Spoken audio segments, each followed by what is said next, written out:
Hey, and welcome to another episode of Last Week in the Triple G. Thank you so much for hitting that button and joining me here today. For all the new subscribers, thank you. I really appreciate your support. So, I was driving through Vega, Texas, right? Small little town on Route 66 and no intention on stopping.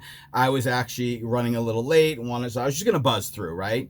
When out of the corner of my eye, I spied a dinosaur. And I was like, what's that all about, right? So curiosity got old Mikey, man, and I turned it around, went to go check it out, right? I had stumbled across the Milburn-Price Culture Museum. Now this place is a small little place, kind of hidden in town almost. Of course, the dinosaurs out there will lure you right in, but it has some of the coolest artifacts from the area, the Dust Bowl times, artifacts from military, from the Alamo, local stuff.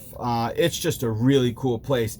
But when I got to meet Keith and Greg, the director, yeah, they're just super awesome. I mean, the friendliness, the kindness, the hospitality was just off the charts. Actually, I think, you probably wouldn't see this type of hospitality anywhere but Texas. I mean, it was just so warm and friendly is the best way I can put it. It was really a great experience. This spot is an absolute must stop if you are going through Vega, Texas. You got to stop there, even if you're only there for 20 minutes or half an hour checking out all the cool stuff.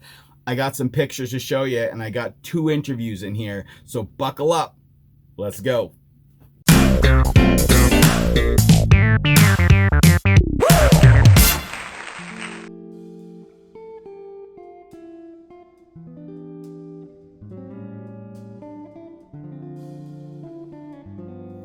All right, so we're here with Keith at the Milburn-Price Culture Museum. Tell me about this piece of artwork behind us. This is gorgeous. This mural was painted as a tribute to a young lady named Valerie Dozier. It was painted by her art partner, Joshua Finley. This small town that we're in is Vega, Texas. There's lots of murals in town. Those two together painted all those murals. I was passing through Vega, Texas, 2019. Yeah. Didn't know the town existed, and I came to this museum, and they were giving me a tour, and they brought me into this building. I saw this mural, and as campy as it sounds, it was almost like a weird spiritual experience in a way. I was just caught up with her story so deeply that it just would not leave me even after I left the town. Long story short, a year later, I wrote a book about her life called Nowhere Near the Middle. Valerie was just a bright light. We didn't care who you are or where you were from. Motivation in life was just love. I'm so taken by that story. Oh, cool. So now, where is this book available? Where can they find it? It's on Amazon. Of course, I always have a few copies on me if you can catch me out nomading around the country. All right. But it's on Amazon. Nowhere Near the Middle, the life story of Valerie Dozier. Wow, cool. Thank you so much. Yeah, thank you.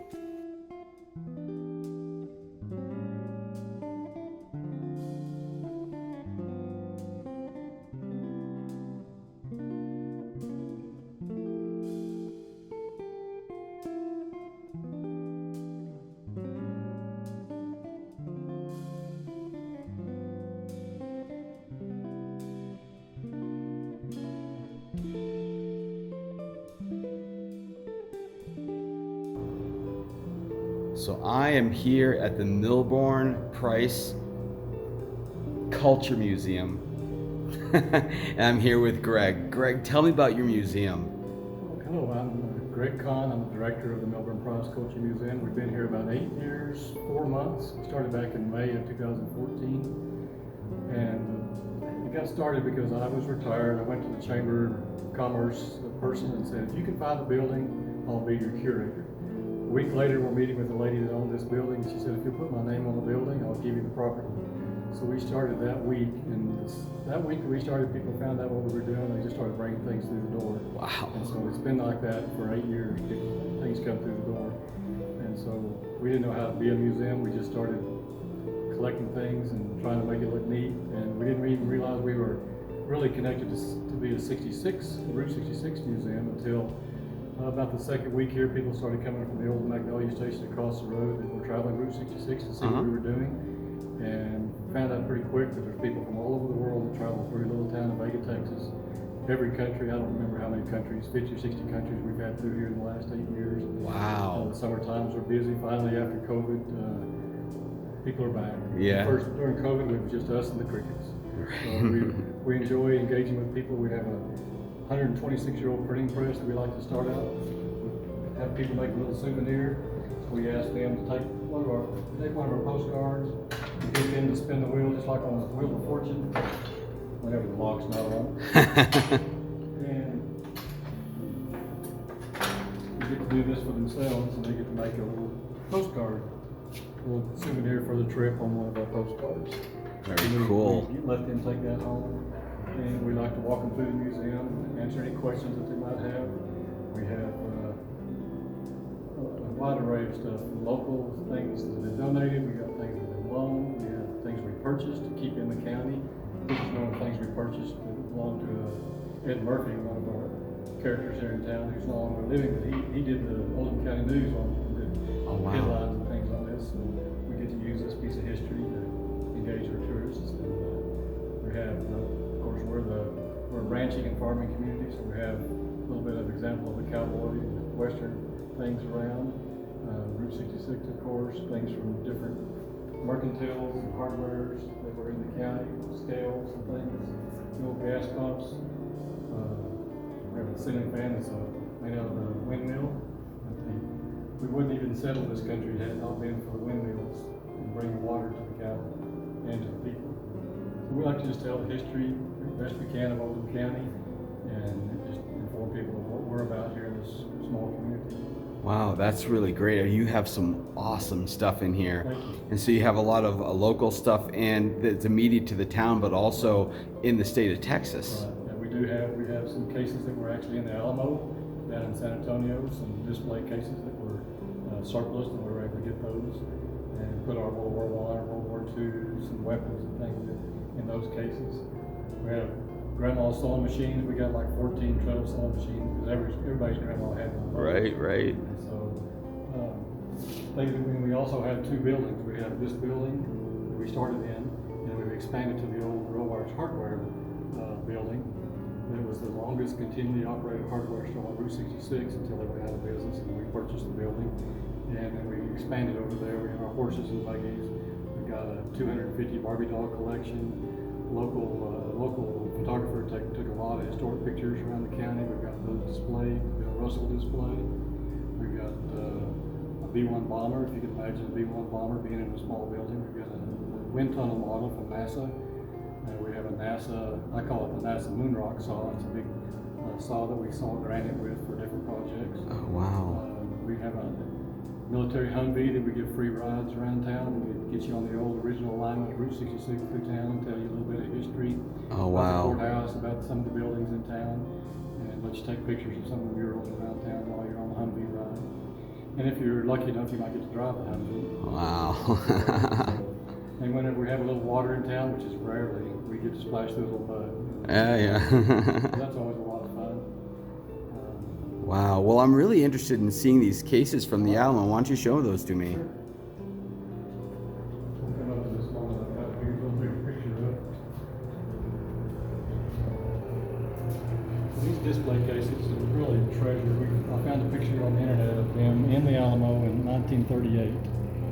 So here's 4 of them here, and we've got 2 of them displayed in this building. We have some weapons, and this one just a couple of military weapons to just farm utilitarian guns that farmers and ranchers would have used, and some vintage stuff. The other case, we have our World War I, World War II display.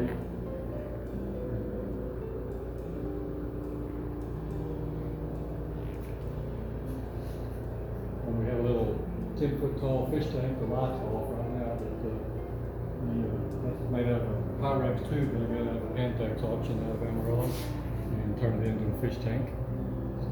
Kind of a unique piece of Absolutely. Piece of fun. So, what are your visions for this place in the upcoming future? We have metal to build a new building. If we can afford to get enough funds for a floor and things, we purchased was donated by the government a building out of Washington State, and we went and picked up all the steel, and it's all piled out here on the ground, waiting for us to get enough money to put a floor in and build another building that we can. We have a lot of things that are in storage that we can display, just because we don't have the room. Right. But we like to tell this, there's an example over here of a World War II vet that grew up here. He's not a vet, sorry. He died in World War II on his 19th birthday, March 19th, 1945. His mom was our lunch lady in school. I never knew she lost a son in the war, but we got a display for him over there where he died on the USS Franklin. Wow. Japanese attack. We got this being a 1926 building. There's a hardware and lumber yard. So we've got some unique bolt bins that came from this when it was originally a hardware. These are pretty neat little bins. And then a screw bin over there. So if you want to come here, I'll show you what this is what the building looked like in the 30s. Western lumber and hardware, and had the lumber bins out to the west. We've even got, let me see if I can find it here. This is original to this lumber yard. This was the ladle that whenever people come to the hardware, they dip it in the barrel and drink, and everybody drank out of the same barrel and the same cup out of this hardware when you come by. Wow. Wow. Display cabinet from our local drugstore. We have a lot of folk art, people that make things here in town, craftsmen. There's a little cane from a guy that ran this hardware back in the 70s, Robert Blassingame. He made all kinds of things and was very crafty. And we tell the story about the Dust Bowl. That's another thing that we do. So when we were remodeling the building, I collected about 300 pounds of what I call blow dirt from the Dust Bowl days that settled in the eaves of this building. And we vacuumed it all out and saved it. We did several projects with it. One thing we did is we made, we don't get a lot of snow here, so instead of snow globes, we had dust globes. Made for a fundraiser. Wow. The first year we were here. And we get a lot of the kids come in about the 5th grade learning about the Dust Bowl, so we teach them that, that's kind of what that dust looked like when it was blowing around. Oh, and wow. run like water. Look at that. We even have a dust bowl over here that we let people. Here's our dust bowl. You can feel that dust and see how fine it is, and just like cocoa powder. Oh yeah. When the kids are here, they all got to stick their fingers in there. I'm always a kid. Wow. Wow. Can you imagine that up in the air, blowing? Yeah, that's really fine. Breathing that dust. A lot of kids died from dust pneumonia. Animals died from dust pneumonia.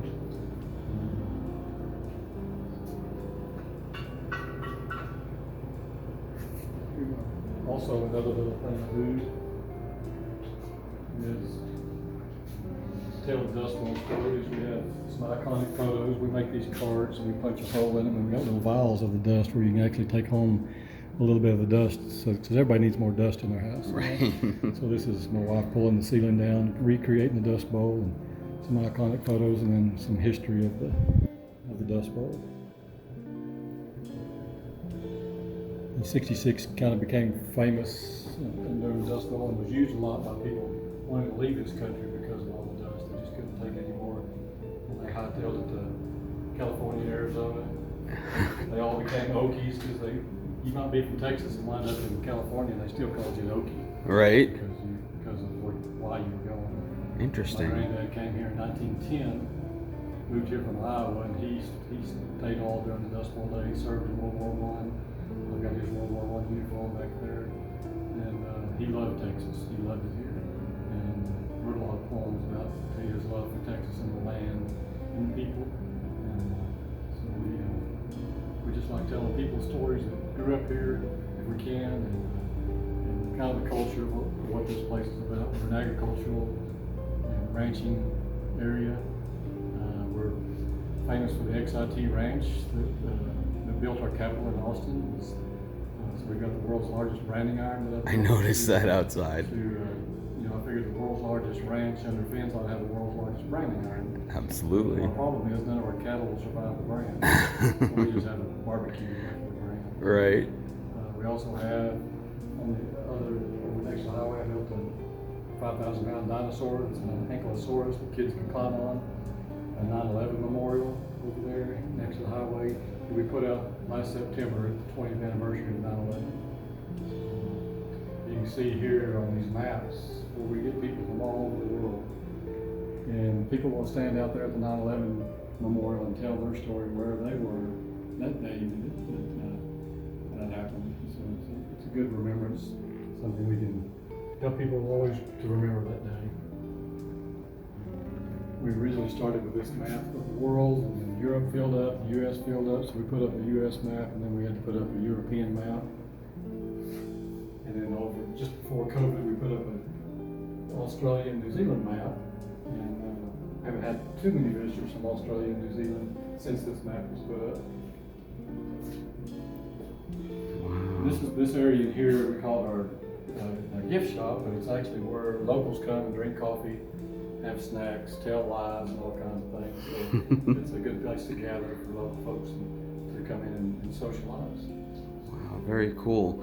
So is there a website or something like that that people can find out more about your museum and maybe donate as well? We don't have a donation site on there. I probably need to add a button for that. But we do have a Facebook page. Okay. That just search Milburn-Price Culture Museum and you find us and like our page there. And we periodically put posts about things that we've done or activities and things, maybe displays that we put up. So that's how they can find us. There's a passport system that we do that we're a part of. People traveling the route. A man by the name of Marian Pavel developed this. He's from Slovakia. It's a passport that covers all 8 states. There's like 37 different stamping places where you can get a stamp and a free gift. And we're one of those stamping places here in Texas, one of 4. And so it gives people kind of a little fun thing to do along the route, and it helps us generate more tourists too. So this is the 3rd version that they've got out. And Oklahoma has a free one. I think Arizona's maybe free. These cover all 8 states, and they charge for these. These are like $13. Oh wow! Very cool.